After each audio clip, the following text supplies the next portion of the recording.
The return of Black Shirt Robbie, now with 99% less lint, one shirt size bigger, and I am swimming in this horrendously large shirt. So, I'm back, bitches. What is up, guys? We're going to be talking about the fantastic European WCQ and how Gouki is still going to continue to ram it in your asshole without shonen jump cards. Alright, let's dig into this discussion, shall we?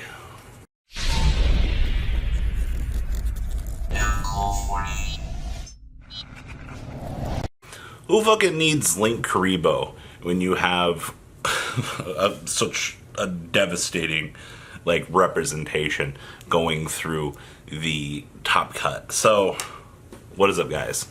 European WCQ was this past weekend. What were some of the good, the bad, the what the fuck? Well, first off, special shout out to my boy Aqua Dolphin. Now, I heard about Aqua Dolphin before the WCQ. A friend of mine mentioned the car was about to get bought out. By the time I got around to checking it, it was already gone. You know, little things like that. But we saw it come up in the TCG. I told a couple of my friends about it before the WCQ. Like, hey, heard about this, you should give this a shot. Got hit with some criticism from my boys. Like, that's such a stupid idea. Why would I ever play Aqua Dolphins? Like, well, you know, you can hit the sphere mode, you can hit the hand trap, and other things with Gouki, and it's also a warrior. So it does give you access to it in the toolbox. And with some more criticism, Bar ended up not playing it for the event. And here we are. We're now past WCQ. A lot of people just kind of put it to the wayside.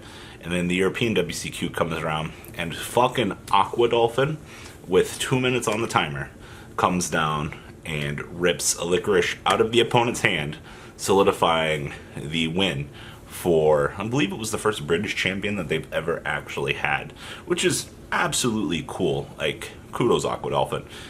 Neo-Spacian Aqua Dolphin, 2018, by the way, ladies and gentlemen. Alright, so there is that. Which brings us to the next point. So, you guys remember how we were all like, oh no, Link Karibo makes Gouki even better. Well, the European side of the game was like, nope, we don't need that shit. You know, Summon Sorceress isn't legal over there either. But Gouki had 21 out of the top 64 spots going into the event. The entire European metagame, you can do everything pretty much the same way, I think, with, what is it, Two Mermaid? I'm not too sure on the combos, so just kind of going by hearsay, but you can also make I think they make a Kirin in the top corner sometimes. I don't know. There's a couple, or no, it's Unicorn. Yeah, they do things differently in terms of their combos, but Gouki is the plague of the format now. Like, let's be real here. The format has developed so far up its own ass now that Gouki has far surpassed the expectations. You know, like, we thought that Sky Striker was going to continue to be the cancer of the format, you know, with Licorice, with the new end-of-match procedures. No. Gouki has far surpassed our expectations. I would even argue that we've now reached borderline 0.5 to tier 0 Gouki. Because even if you open up a hand trap to basically stop the advancement of their play, drawing Lockbird's about the only real thing that kind of approaches it in the way that it needs to lock it so that they can't go off, which is fine. That's about the only way to hurt it. Outside of that, just in terms of general combo advancement and things like that, one Ash Blossom, one Ghost Ogre, you know, you need to know when to time these things. You know, I've had a couple conversations with a couple people about this. Is like, you know, if Max C was legal right now, you know, this shit wouldn't be happening. And I agree with you. I think the thing that Max C gives to the players of a format like this is Max C allows you to draw into those hand traps, you know, speeding up the generalized process to make sure that you get to those outs. You know, in the TCG, you have to draw your 5 cards. You stare at those outs, and if your out isn't present in your hand, or you didn't draw 2 of the outs, you know, you're in a really bad situation. There were a lot of jokey manners this weekend. I think I seen some of the shittiest bricks. It's like somebody opened up like 3 Ghost Reaper, Troll, Knockbar, and Ash Blossom. His opponent opened up like 3 Ash. It was like a brick fest or some shit. Like, you know, All it takes is just 2 starters to get going in this format. Like, that's everything that anyone could ever mean. And sure, Maxi would probably help fix the format. It's not here, so, shit in one hand, hope in the other. Now, one of the exciting things I think came out of the WCQ, and I'm not exactly sure about this. I remember Bar texted me this morning, and I missed it. So he said, "Holy shit, Heroes just made top 16 at Euros. Apparently summoning Dark Law beneath your Gumbar is pretty good." So, fucking Dark Law in this day and age still fucking shit up. Like, so let's be real here. You enter into a 11-round event. How much can you successfully Dark Law? You still have to go through the whole Goblinberg spiel, the whole Shadow Mist. You still have to set up your initial generalized plays and things like that. And if your deck can't combo and produce these results, unfortunately, it kind of falls to the wayside. And seeing a Dark Law coming in to kind of fuck up the opponent's day, absolutely, and I like that. I just love Gumbar or Dark Law in general for what it does, but you have to have such a consistent build in this day and age to even be thinking about piloting a rogue deck. And I mean, I will give kudos to it. I think that's kind of cool, but I don't know, man. It's still Heroes at the end of the day. Now, the other wild card for this event.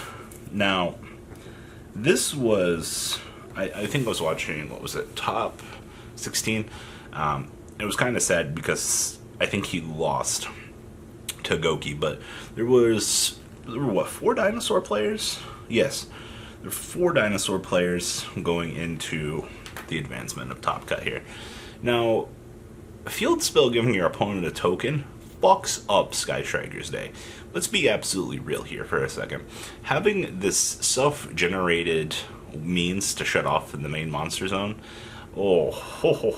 like, it sucks. But when you go against Gouki, the token doesn't really do anything. It's kind of there, just chilling in the wayside. So I think it was just more or less one of those. Dinosaurs are a good call if you're going to play against Sky Strikers all day. I like that. I like that Ultimate Tyranno, Miscellaneous Ceratosaurus, and all of the company of the Dino Friends are just massive, giant assholes. The token generation from the field spell to stop Sky Strikers, it's a good call. But when your metagame has shifted to a heavier Gouki format, well, it sucks, honestly. Not really much you can do about that. It was a good meta call had everything stayed the same. I will even give it up to the BA players. There were 4 BA players in Top Cut. Same thing here, actually. Burning Abyss is a good metagame choice if you're planning on playing against Sky Strikers for pretty much the whole day. Dante and crew being able to just produce Blackluster Soldiers, attack over, kill your opponent, it's a very good, steady game plan. And I can respect that, but the issue becomes when your opponent extra links you, Blackluster Soldier can't really do much to break that established board. And I know what you're thinking. Well, Robbie, not everybody's going to be extra linking. Yes, they will be. Unless there was enough Gouki players in the room for them not to brick. Statistically proven, I'm pretty sure even the winning list ended up bricking at some point throughout the day. But, high risk versus high reward. The deck has a higher chance of bricking. Meanwhile, the just generalized higher risk, or the high reward of shitting out, what is it, a 6 to 7 card extra link?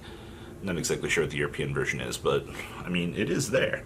Outside of that, I think that was the most interesting things. I think they also mentioned that Sky Striker's statistically worst matchup in the TCG was Paleozoic. Now, I can't stop laughing at this because who the fuck? There's not enough Paleo players in the fucking room to be a threat to the Sky Striker player. Now, don't get me wrong. I could see it inherently. Goes in match rivalry, more or less. one of the two, is more effective than the other in that general matchup, which is fine. You use these cards to generally stunt the opponent's advancement, lock them out. I get it. Paleo plays all of these cards. Well, there's just not enough players wanting to play Paleo at the moment to kind of make a difference. If people know that the statistically best deck to beat the other deck is that, they're still not playing it. Everyone else is out here just trying to play Gouki and try to win the event because firewalls fucking us all up. So, European WCQ in a nutshell goes out to Aqua Dolphin. You definitely really showed us that even in this day and age, we should still be respecting you for some fucking reason. Yeah, Yu-Gi-Oh! Well, what do you guys think about Aqua Dolphin winning the event? Please, I welcome comments down below. Black Robbie does, in fact, read all of the comments. And, well, that's all I got for this video, guys. Peace on out. Until next time. The ride never ends, guys. Make sure you enable those notifications to get the latest videos that are being posted on this channel. Make sure you guys check out VanCole40 for my Cardfight Vanguard channel. And join me and House of Champions on the Zodiac Duelist TV Twitch stream. I will be interacting with our audiences. And please check out No Limit Gaming and LGTCG.com for the cheapest trading cards on the market. Thanks for watching, guys, and please have a good day.